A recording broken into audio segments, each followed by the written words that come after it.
We would like to appreciate all of the fans and the viewers of RGV Stars for all of the support now for 24 seasons.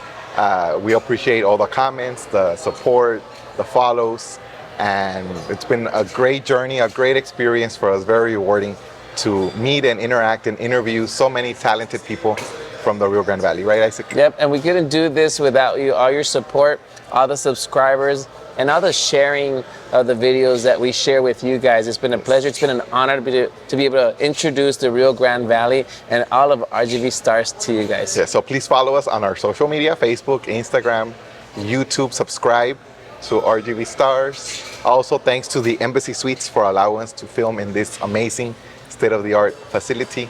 And we can't wait to continue bringing you all of the great stars from the RGV to the show. Thank you. We'll see you on the next one.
Welcome to another edition of Season 24 of RGV Stars, live with Alex Arabia and Isaac Medina. Remember, RGV Stars is the premier platform for showcasing Rio Grande Valley talent. And the RGV, Celebrities Place to Be. Celebrities and mayors like Mayor John Cowen, the mayor of Brownsville. Thank you for being here with us on RGV Stars, Mayor. Thank you for having me. It's an honor to be here. Awesome. And today our viewers will get the chance to know more about you, about your career and your background. What got you interested in public service, achievements, obstacles, future goals for yourself and for the city of Brownsville, and anything else that you want to share. Sounds good? Sounds great. Excellent. Awesome. So we're super excited to have you here. So tell us, Mayor, a little bit about you, where you're from, what you studied, and what got you involved in public service. So I'm born and raised from Brownsville, Texas. My family's been in Brownsville for 6 generations. So I'm very proud to be from Brownsville. I decided to leave for college. I went to the University of Notre Dame. And decided to work in Chicago, and then for about 4 years, and then I moved to New York City, worked there. I was doing consulting for a big company called Deloitte. They're a multinational firm, and decided to move back to Brownsville in 2007 with my fiance, to work in a family business. My dad had a customs brokerage and logistics company, and decided that was a great opportunity to come back home. Wow. Wow. Just take over the business. Yeah, I think I think it's a great place to raise a family and just it's a great quality of life. And I wanted that to for my kids to I wanted them to experience that as well. So your dad created the business a few decades ago. Yes, in the late 80s, early 90s, started his own customs brokerage firm before NAFTA, and was able to grow it into a pretty successful company. We have offices in Laredo, Hidalgo, Brownsville, and Matamoros. So very briefly, what do you do? What's your role there? What do you do for Well, clients? I am the president and CEO. I help oversee all strategic growth. I do a lot of selling, client management, oversee about 150 employees. Okay. And obviously deal with all the day-to-day changes in the customs regulations. Obviously, with all the tariffs going on, it's a pretty crazy world, but Yes. it's a good time to be a customs broker because we can provide a lot of value. Definitely. And your degree is in finance and business, or I have a finance degree. finance degree? Yeah, and I have enough credits for a Spanish major as well. So Okay. Muy bien. bien. Excelente. And Excellent. what got you involved in community service, to run for commissioner and then later on mayor? Is it something that you dreamed of as a child, being a commissioner or mayor, or not really? I never thought I would be in politics. My dad always said, it's a crazy world. Don't do it. But I think when I moved back, I started to get involved in different organizations, different boards, Okay. and I saw a real need for good leadership. And after a while, I decided, I can do this. And I decided to run for city commission in 2019. Okay. And I almost won without a runoff. There were 4 opponents total in the race, and I ended up winning in the runoff. And so that gave me a great perspective into how to run a city, how to be strategic, how to really move the needle when it comes to making good policy. And I think we've been able to do that. And then in 2023, the previous mayor decided not to run for re-election, so it was an open spot, and I decided to run, and obviously I'm here today. So you were a commissioner for about 4 years, Yes. and now you're on your second year for this first I term. just finished my second year. You finished your second year. Yeah. And how has the experience been so far as a mayor of Brownsville? Well, I think it's been the greatest honor of my life, being the mayor at this time in our city's growth trajectory, right? We're the fastest growing city in the state of Texas for job growth. And our low-income families are raising their incomes higher than anywhere in the United States. So we are breaking the cycle of poverty in our community. And this has always been the goal for me as a politician and as a servant leader, to create better opportunities for our people, right? We've had so much brain drain in our community where our best and brightest leave to go for search for opportunities elsewhere. Now that they can actually come home and be successful. Yeah, that's And amazing. What's some of the reasons that Brownsville has so much growth? I mean, we know because we're local, but tell our audience. I think it's a combination. I think obviously our strategic location. We are port of entry. We have 6 international modes of transportation. Right. We have a deepwater port, which is the largest in the U.S. in terms of the land that we own. Oh wow, I didn't know. 40,000 acres. We have 3 international bridges. We have an international airport. We have cargo traffic, passenger traffic, and we have pipeline. And I think and now we have space. So that's like 7, right? So as in SpaceX. As in SpaceX. So there's really no other city probably in the world that has those assets. And now, we have a great human capital as well. We have hardworking people that just want opportunity. And I think, and we have a low cost barrier, right? Land's cheap, buildings are relatively cheap. So there are a lot of people looking at Brownsville to grow. I think the Port of Brownsville is, we have over $40 billion of projects at the port. Wow. A lot of it's in the oil and gas industry. And then SpaceX is the most valuable aerospace company in the world. And they moved their headquarters to Starbase right outside Brownsville, which, what does that mean for our future? It just means more and more. Even more and Elon more. Musk saw the potential in Brownsville. Right. And I think that's we have, obviously he's the richest person in the world, but there are multiple billionaires investing in Brownsville. So I think that's just a great sign for our future and what what it means for our kids and our grandkids. Yeah. I think this is just the beginning. Yeah. Not just for Brownsville, but for the Rio Grande. Yeah, and ever since I was a child, I remember going to the zoo. Yes. It was a long trip from Roma to the zoo, so it's still one of the big attractions, right? In Absolutely, Brownsville. and Gladys Porter Zoo. that's a big focus of mine as well, because I had 3 priorities when I ran for mayor. One is to expand our zoo, because we are in danger of losing our accreditation because our exhibits are too small, which means we have to buy more property, and so we were able to acquire Cummings Middle School from the school district. My first year as mayor. All right. So we have basically the ability to double the size of the zoo. Oh wow! And so that Goodness. we're on our way. My second priority was to build an industrial park.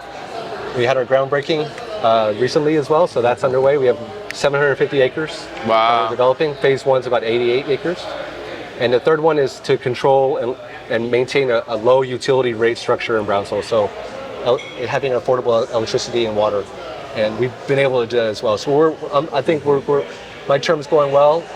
There's a lot more to do. And also many new businesses, stores, restaurants. Yeah, that's absolutely. going on. Too. No, a lot of new businesses. Our downtown is booming. We have 2 French restaurants, Spanish restaurant, high-end Mexican. Just a lot of great nightlife. We have a rebirth downtown. Wow. With so much growth and so much good news coming out of Brownsville, what are some of the things you're doing or some of the responsibilities that you have to do to maintain or sustain that growth, to make sure that it's consistent and we don't have any hurdles? So I think there's a couple things, right? It's just making sure our infrastructure is good, that we're planning for the future, for future growth. I recently helped secure $28 million to help synchronize our streetlights, right? Oh. We were the least synchronized city in the valley. 90% of our lights were synchronized. So every time the power goes out, everything gets off, right? That's so you crazy. can imagine when you're trying to go across town, it could take you 25 minutes, 30 minutes, or longer. So making sure that our infrastructure is effective, that we have a good plan to widen and improve our streets and our drainage, obviously, and then also police and fire. I mean, public safety is over half our budget. Making sure that we are utilizing technology as best as we can, and making sure we're growing those departments as we grow our city. Awesome. So in the next 5 to 10 years, you definitely see Brownsville growing and growing, expanding and expanding. We're only half built out as a city. So a lot of cities in Upper Valley are almost built out. We're only half. Wow, so there's so much We're potential. 150 square miles. So we have so much potential to grow, and we just got to do it the right way. Awesome. And growing up, and even now, who have been your role models? People you look up to, admire, who you draw inspiration from? I think that's a great question. I would say for sure my dad and my mom. I think they instilled hard work, commitment to give back to my community. My dad always instilled that. All those values. Absolutely. My mom was a school board trustee, so I took a lot of guts to run for office. She showed me to do that. I have also 3 uncles in politics as well, and so they also laid the foundation for me. And I think those are those people were really influential in my life. So giving back is definitely in the family. Absolutely. It runs in the family. And what would you say is your biggest achievement and also your biggest obstacle in your professional or personal career? I would say in terms of my biggest achievement, I think there's a number of things, like helping restore downtown. We have our old hotel downtown called El Jardín Hotel. It was vacant for 40 years. It's going to be reopened later this fall, fully restored historically. That's a great testament to working together as, from a city perspective with our housing authority to redo that building. I think that's that's our most historic building almost downtown, I think. And we're able to bring it back to life. I think that's a big deal. That's a beautiful thing. We're going to break ground on a new public safety complex, $70 million project. The new police station, fire station, or fire administration, emergency operations, and cybersecurity in one facility, which will lay the foundation for public safety for the next 50 years for Brownsville. So I think that's going to be a generational project to get started. And then we're focused on building a rec center and bringing professional soccer to Brownsville. United Soccer League, we're in talks with bringing a team to Brownsville. So we have a lot of really cool initiatives that we're working towards. that will be very impactful. So being a mayor in general has been one of your biggest achievements, you would say? Oh, absolutely. I think this is, like I said, I never in my wildest dreams thought I would be mayor. I try to approach this in a very humble way. Yes. I'm at the bottom of the totem pole, like the citizens are my boss, right? Yeah. And so I'm there to help people every day. And how do you deal with negativity? Because politics Yeah. can get ugly sometimes.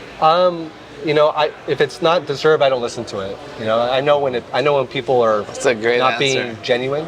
At the beginning, when I was a commissioner, it did impact me. Yeah. I took it home. Yeah. Now I just don't deal with it. I just ignore it. Yeah. But if it's valid criticism, well, I take it to heart and I respond and I admit, hey, we need to do better in these things because we can always do better. We're all human. Yeah, definitely. Wow. What advice would you give to someone who maybe wants to pursue a career in politics? I say get involved. I think we're always looking at the city for people that are well-intentioned, that want to give back, that have something to give, right? And I think talk to your commissioners, talk to people that are in charge of board appointments, how to volunteer for things, be present, go to commission meetings, like see what's going on in the community, like get informed.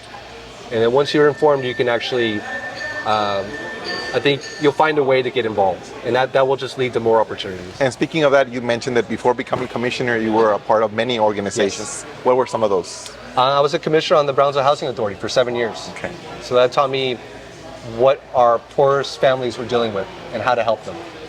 And it gave me a different perspective on living in Brownsville, right? And after that, I was appointed to our Economic Development Board, Okay. which is a very important board.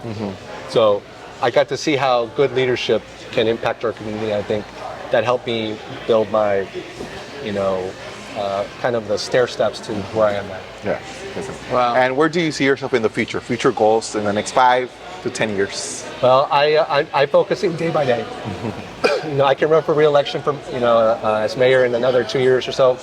I plan to do that. Okay. And after that, we'll just take it day by day. I have no plans to run for anything else. I just, if there's any ways I can give back to my community, I'm always, open to that. Awesome. And where can our viewers find you on social media?